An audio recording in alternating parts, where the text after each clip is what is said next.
event of the year for the writers at Sonoma. And we like to do this every spring. Spring is a time of hopefulness.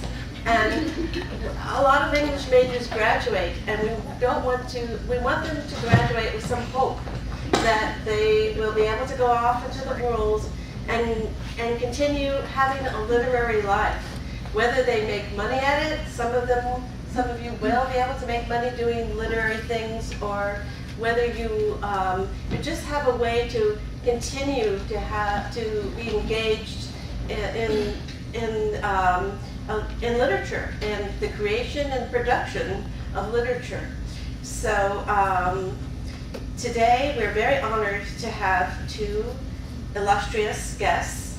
First, Howard Junker, who founded Ziziva magazine, which is a very well-regarded, famous San Francisco magazine, literary magazine, and it's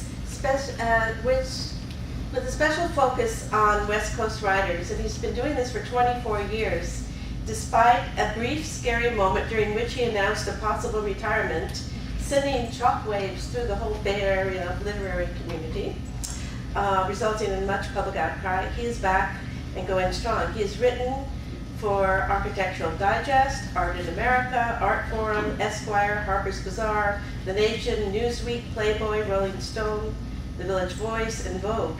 He has appeared in the films The Werewolf of Washington, and I Am a Sex Addict. He lives in San Francisco with his wife, and you can ask him questions about that, because this is largely going to be a question and answer program, because we really want to get them started talking and hear some of their experience, and then let you get your questions answered. My first contact with Howard was when he invited me to submit a story to his magazine, and I did submit it, and he rejected it. He said something like "onward," which is he's sort of famous for. So I licked my wounds, and later I did submit again, and he took this story, and he made a suggestion for a minor change. And so I had to realize he was right. And I was very honored to have a story in Ziziva. And I'm very glad that he's continuing to publish it, because it wouldn't be the same without him and without his incredible vision. And he's just a figure that you see commonly in Bay Area on the Bay Area literary scene. I heard from Evan over here that he was a judge on Literary Deathmatch, and I hope he'll tell us about this. It's sort of based on American Idol. And which judge did you think you represented? The mean judge? Yeah. Oh, yeah, I thought so. Okay. And then over on my right hand, I have Evan Karp, who I've known for about a year, I guess, you think? About 10 months. About 10 months, who's counting? I've been very dear to the show. Very good, yeah. I know that Evan moved from Savannah, Georgia, with the passion to have a literary life in the Bay Area. And one of the first things he did was call up Howard, I heard. And Howard graciously, I think, took him out to lunch, and Evan was begging for an internship, but I don't think it didn't happen. But he had a nice sandwich. A sandwich? What's it? We had cheesesteaks. Yeah, that's not a sandwich. That's a Philly cheesesteak. All right, so I'm elaborating. I'm a fiction writer. But Evan, also, like he licked his wounds. Probably he licked them faster than I licked my wounds after being rejected by Howard. And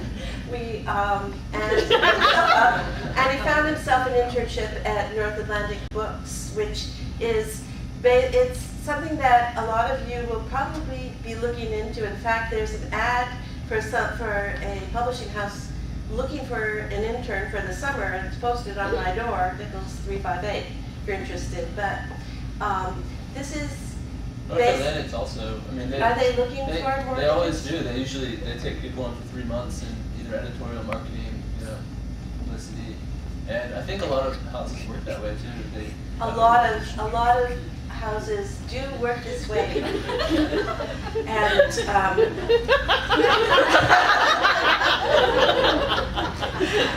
the way they work is you offer yourself for free. You're basically a literary slave for 3 months, and then you learn the business, and you endear yourself to them, and you become irreplaceable. And eventually they hire you on, and maybe eventually you can become and now you're an editorial assistant there, That's making your way up towards editor. Gotcha. Stretching the truth nicely, Okay. But this is not the only thing that Evan has done. He's also offered himself for free to the San Francisco Examiner and to cover literary events, and I've seen him. I've seen his articles in the paper and also the Chronicle, San Francisco Chronicle. And now, are they paying you? Well, they pay per article, so. Paying per article, freelancing that way. And then also, Evan started a reading series in San Francisco that is getting quite good, and the website that goes along with it. And it's very cleverly conceived, I think. People submit their work to be accepted to read in the series, and you have like 14, it happens once a month. 14 people read, and you all can submit, and he'll explain how. And then the work that's read at the reading, and it's a different wonderful venues in the city, he is now publishing as a magazine called Sparkle and Blink. And you can go to his website and see. So he, little by little, is willing to go without food and haircuts. He is putting it together, and he's making sure that his life is meaningful and that he's engaged and struggling himself as a struggling writer. So I'm going to ask if, let's see, I'm going to sit down and let everyone else talk. Just a second, don't sit down. You don't want to get the wire out of the way. Okay. But I would also like to announce that our own Sonoma State literary magazine, Zom, has just come out today. It's like a new chick come out of the egg, and it's smells here. new. It smells very wonderful. nice. Smells really good. You guys should all try to smell one of these studios. So I really recommend that you buy one on your way out, and that you, if you are continuing to be a student here, that you consider submitting your work to Zom. It's a great way to say that you were, this is one of the wonderful things for me about finally having a story in Ziziba, is that I can write it when I submit anywhere else. I can say, I had a story published at Ziziba and other places and name it, and it gives me credibility in the world. It goes a long way. It goes a long way. So, and the same thing with Zom, which is a great place to start publishing, but also you can sign up for our small press editing class and participate in the nitty-gritty of putting out a book. And you are all invited to our gala, which is a week from tonight. And there's information about that over on the desk at the back. So don't leave without purchasing a magazine and finding out about the gala. So, and this is Ziziba, and they're also in the back. This is the latest issue. And you can see it's also very beautifully done. It's just like a pleasure. Falls open, has wonderful typography, and always very interesting. And one thing that I particularly love about Howard's editorial policy is that he doesn't just publish established writers, but always has new writers in the magazine who have never published anywhere else before, and really discovers them. And agents read these, other people read these, people read. Literary magazines to me are like, this is the beginning of preserving, the literature that's going to continue with us into the future. It's first place where it sees the light of day. And